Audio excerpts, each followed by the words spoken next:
This is Optimal Relationships Daily, episode 2251, How to Take Chances, a Love Story, by Jennifer of simplyfiercely.com. Hello, everybody, and welcome back to the show that is all about improving your relationships every day in about 10 minutes. I'm Greg Audino, your host and narrator. Really glad you've decided to join us today. Now, in this episode, I'll be sharing a post from Jennifer of Simply Fiercely, who has a lesson for us about taking chances when it comes to love and life. So let's give her work the floor and optimize your life. How to Take Chances, a Love Story, by Jennifer of simplyfiercely.com. Last night, I sat on the beach with a cold beer in my hand and my new husband by my side. We laughed, we held hands, and we talked about the amazing 7 months we have ahead of us. And as I looked at the sunset, I caught myself reflecting on all the chapters of my life that have brought me to this moment. Right now, I'm living a life that my younger self could never even have imagined, and I'm pretty blown away by how everything has turned out. Seriously, how did I get here? To be honest, it's pretty complicated. But when I look back and trace the messy web of my life, I can see the one habit that has consistently fueled everything awesome in my life. I know how to take chances. How to push through the fear and take a leap of faith. I'm sharing this, and I hope it doesn't come across as boastful, because I think that sometimes everyone needs to hear that the path you see in front of you doesn't have to be the path you follow. It's not always easy, but taking chances is how I've learned to grow and change. The title of this post is actually a bit misleading. At the end of the day, I can't tell you how to take chances, but I can share one of my stories and hopefully inspire you to be vulnerable, take risks, and push the limit of your comfort zone. Because that's where the magic happens.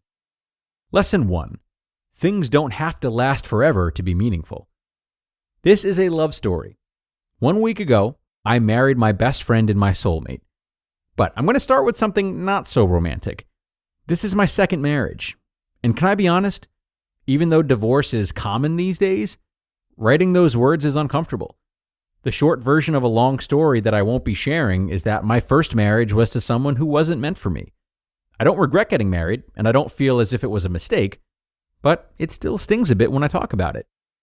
I've traveled the world alone, and I've gotten myself into some pretty sticky situations. But still, leaving my marriage was the scariest thing I've ever done in my life. Before I got married, I had a fairly blasé attitude about divorce. But once I was looking down the barrel, I honestly could not imagine how I could make it to the other side. I was horribly afraid of letting everyone down. Which brings me to the first lesson in taking chances. When you take a risk and it doesn't work out, the world doesn't end. It was scary and painful, and my life felt upside down for a while. But at the end of the day, I walked away a bit wiser and a bit more worldly. Our failures, and I use that word loosely, are our biggest teachers. Lesson 2. Being vulnerable is better than living with regret.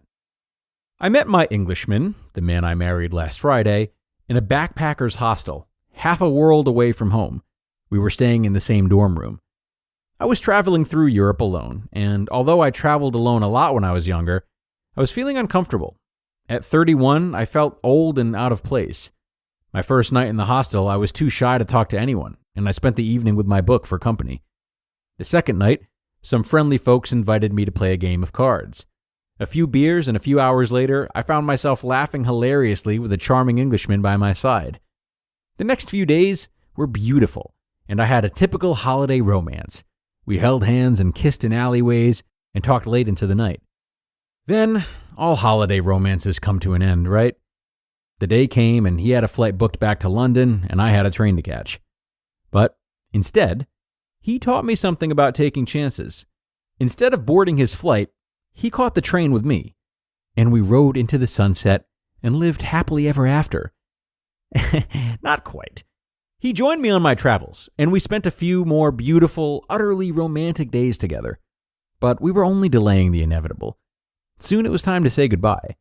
He flew to London and I flew to the States to stay with my mom and to try to figure out what on earth I was doing. At this stage, the only thing I knew for sure was that I was head over heels in love with a man I had known for precisely 8 days.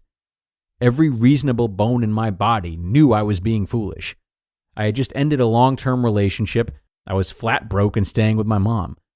To further complicate things, I knew I really needed to get back to Australia. I'm American, but I've been living in Australia since my early 20s. I had a mortgage, a car loan, and an adult life waiting for me to come home and sort out. A serious relationship with a man I barely knew who lived an ocean away, adding a third continent to my mixed-up life, was the last thing I needed. Or so I told myself. But the truth is, I was afraid. Afraid of being vulnerable, of getting hurt, of looking ridiculously stupid, and of all the hard work that would surely come with pursuing this relationship. But here comes the next lesson about taking chances. Ask yourself, what is the worst that can happen? I was risking pride, ego, time, effort, and money. But I've been embarrassed. I've been tired, and I've been poor. It's not fun, but it's nothing I can't live with or overcome. But what I can't live with, what I can't face, and what I fear most is regret. Within the month, we both booked flights to see each other again. Lesson 3. Don't settle and fight for your dreams. We were apart for 4 months and then spent 5 weeks together, hopping between the US and UK.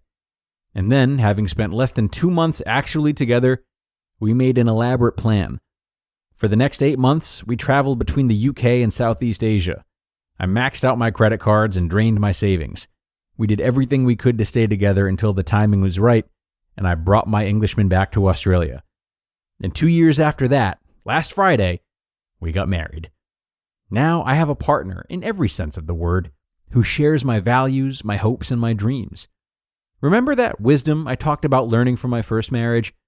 The best relationship advice I can offer is to find someone whose core values are in line with yours. And that's my love story, one of the many chapters that have brought me to this point in my life. I hope you've enjoyed my story, and I hope you remember to listen to your heart, take your own chances, and never settle for anything less than a life you love.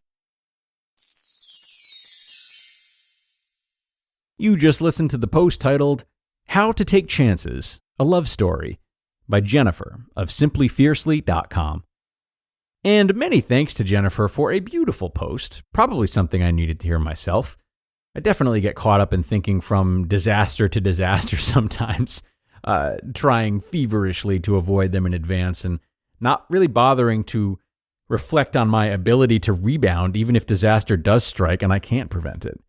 Stories like Jennifer's really inspire me. They provide what feels like a healthy sense of hope, and they encourage me to trust in my ability to recover, rather than trying to remove myself from even needing to do that, if that makes sense. Anyway, I hope this post hit home for you too, and I hope you can reflect on all the times that you've been able to recover from the unexpected, and that reflection can remind you that you'll be able to do it again if need be. That's all though, everyone. I thank you so much for joining today and every day, and be sure to come back again tomorrow where I'll have another inspiring post to read to you, and where your optimal life awaits.